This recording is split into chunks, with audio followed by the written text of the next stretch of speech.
everyone, good evening. So question, ma'am, bakit po ang aking employer ay hininto ang pagkakaltas sa aking pag-ibig loan? Samantalang, ang loan term na pinili ko ay 2 years at meron pa akong 2 months na natitira bago siya mag 2 years. So it means bago mag-matured ang kanyang loan, ay may 2 months pang natitira.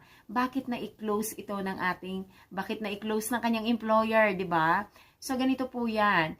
For sure, guys, kung na-close po yan or na-stop ng inyong mga employer ang inyong mga kaltasan and then wala pang 2 years, baka po si employer ninyo ay nakatanggap or naka-receive po sila ng notice of stop deduction mula kay Pag-ibig Fund. Kapag naka-receive po kasi si employer ng notice of stop deduction, kailangan ay i-stop na talaga nila ang pagkakaltas sa inyong sahod ng HDMF loan.